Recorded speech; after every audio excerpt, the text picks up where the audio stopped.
We are now just 20 days away until Election Day, and the minimum wage is getting maximum attention in Everett, where voters will decide on two key measures. Two competing ballot measures would each raise the minimum wage in the city by 24%, but one would allow restaurants to factor tips into that hourly pay. Initiative 2401 mandates employers offer additional hours to part-time workers before hiring new ones and prohibit retaliation against employees who complain if that doesn't happen. It would also raise the minimum wage to $20.24 an hour.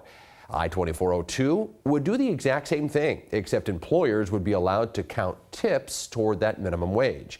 Here's a reaction from a labor leader and the CEO of Lombardi's restaurant in Everett.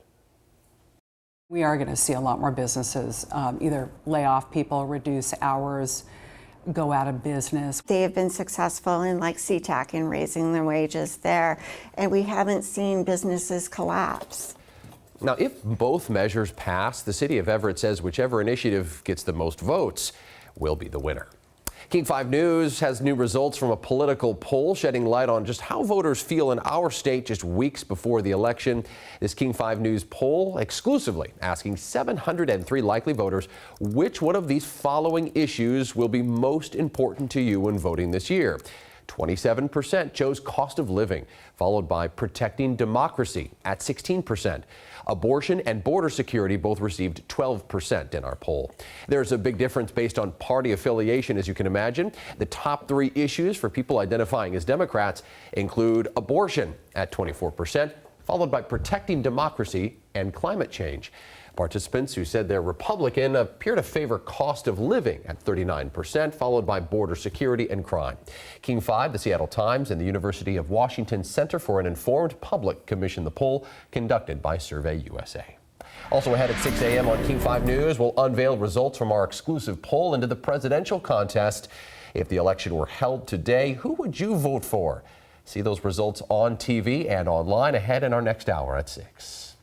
Also, early voting is underway in 10 states coast to coast in the key battleground states of Georgia in the first day of early voting, and it smashed previous records. Yeah, election officials in Georgia say there were more than 300,000 people who cast their ballots on Tuesday. Look at some of the long lines that started well before daylight.